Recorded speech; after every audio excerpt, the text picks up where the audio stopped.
Hello everyone and welcome back to my channel. Today I will be going over my budget for the month of January of 2021. And I know this says December. I recently completely redid the format of my sticker budget kits.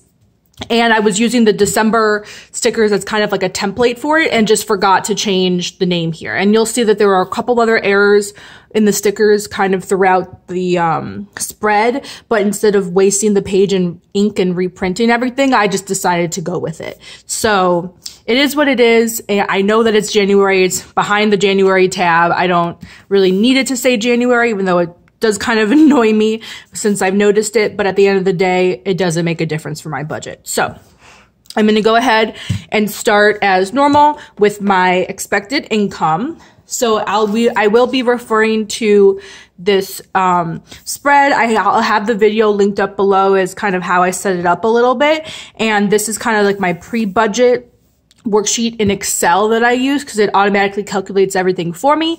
But since I am a paper and pen person, I transfer it here into my notebook to use throughout the month. And this is what I check in and close out with at the end of every month.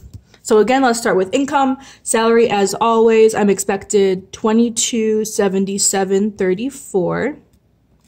And I'm not going to roll over anything this month. And miscellaneous, I'm not expecting anything for January.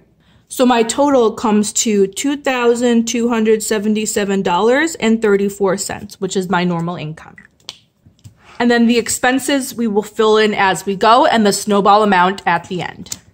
So the next page is just the dashboard page, and I will do the cash envelope breakdown, which I will figure out once I have all the values. I have my goals written here, what I plan to do with my extra money, as well as a calendar to mark my no spend days. Again, as you can see, some errors. I messed up with the measurements here since apparently they added a line from last year's planner, which I didn't realize. And these headers need to be a little bit bigger. I didn't realize that they would be this small.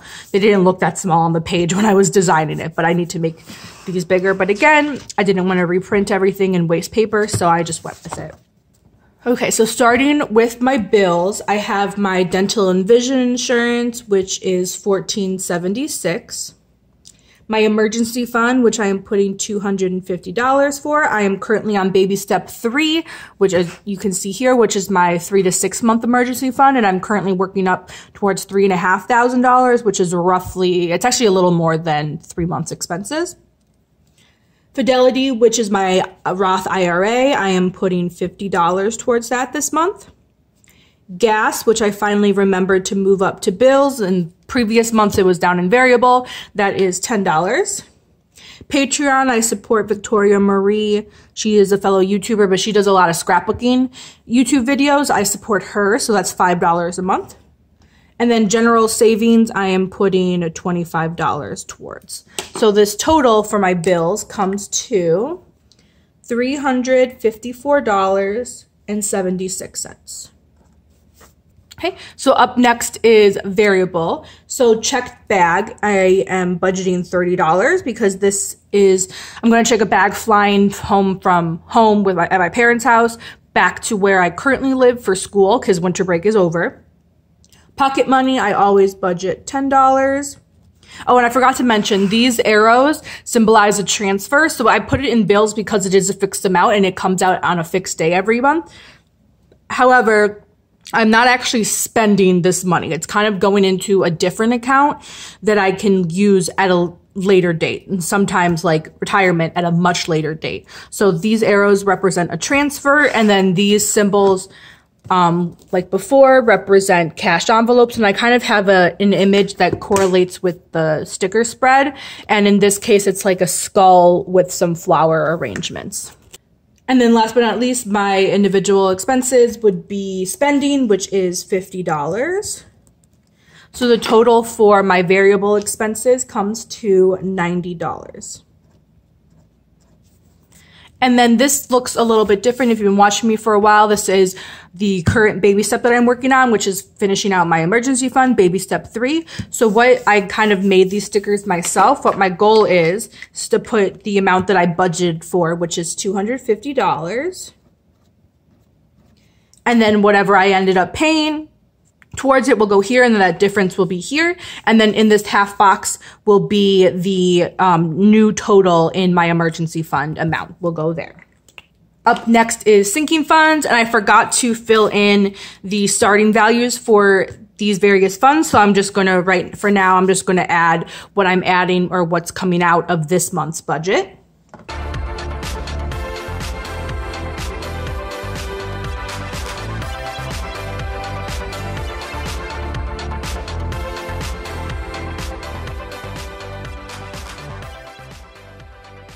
Okay, and then my sinking funds total comes to $444. And then similar to my emergency fund section, I have a moving section, which is one of the goals that I'm currently working on right now. And I wanted a way to track that. So I have similar to what I have here. I have what I budgeted for, which moving actually comes out of the joint, not just my individual, but I still wanted to track it here anyway. So I have the amount that I budgeted for, which you'll see once I get to the joint part of the budget, how much I actually put into it, or I guess I should say how much we actually put into it, that difference, and then the new balance will go right here. So I will fill that out once we get to the joint section of the budget, which is actually right now, I guess. So I will just fill in all of these. All of these are pretty self-explanatory with the exception of FPL, that it stands for Florida Power and Light. It is our electric bill.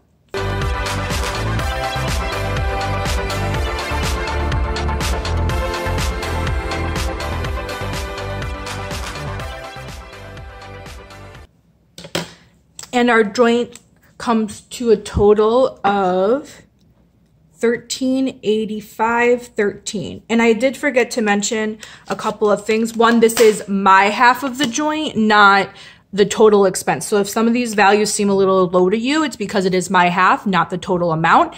And also another thing that we kind of looks a little wonky, our electric bill is only like $1.50 something, and that's because, or $1.48, I should say. And that's because FPL is reimbursing us for our deposit. So when you first make an account, you have to issue a deposit just as like a collateral type thing. And because of the pandemic, they decided to reimburse people a little bit early with that deposit amount. So the difference between what we got reimbursed for our deposit and our electric bill came to $1.48 total. So my half comes to 74 cents. So that is not normal. Next month, you will see it roughly in the $20 range for my half. That was just a nice thing that FPL did.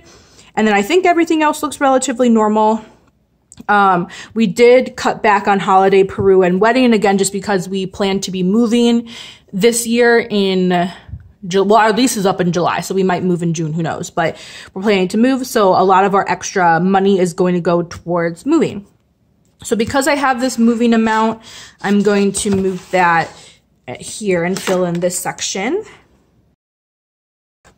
And I decided to put the total moving amount that we're putting towards the budget, not necessarily my half of it. And so I'm actually putting $100 and Colton is only putting $50 towards it this month. So I put the total instead of just my half. And then I'll go ahead and finish filling out the expenses here. So my expenses for this month come to a total of $2,273.89. So now I can calculate my snowball amount. So that is just my income minus my expenses, which comes to $3.45. And this means that if everything goes according to plan and I spend exactly the amount that I budgeted and don't go over, I will have an extra $3.45 left over at the end of the month. So that is all for my individual budget. And I did quickly want to show you what I'm doing for my joint budget this month. So I stopped here with calculating the joint. I still have the transfer amount, which I'll calculate a little bit later because we transfer money to the joint, which is where a lot of our joint expenses come from. But Colton also transfers money to me because I'm the one that goes to the bank and withdraws cash for both my individual cash envelopes as well as the joint. So he pays me his half of the joint cash for that. And then this month, or this year even, I made a few changes to what is in kind of my budget spread. So I made a new section called credit score, pretty self-explanatory. I will write my credit score there. My net worth, which I'll calculate at the end of the month because I like to see the values at the end of the month. figure those out, and then I'll have my net worth number right here. I've been really enjoying watching the net worth calculation videos that a lot of people have been posting recently, so I thought I would include that in my monthly budget as well. And then the last pages I have here are the joint budget. So I'm not going to go over this just because it's pretty much double of what I showed you for my half of the joint expenses, but this is what the spread looks like. So I just have, similar to mine, I have bills, the variable expenses, followed by the sinking funds for our joint. And this is, we keep all of this in a separate bank account. And then I have a separate transaction log to keep track of all of those expenses here, because I do put everything, both my individual expenses and our joint expenses here. And just to keep track of what's what, like individual versus joint, I have a tracking log or transaction log for the joint expenses. So that was all for my budget today. Let me know what goals you are working on this month down in the comments below. Don't forget to hit that like and subscribe button, and I'll see you next time. Thank you so much for watching, and I hope you have a good day. Bye-bye.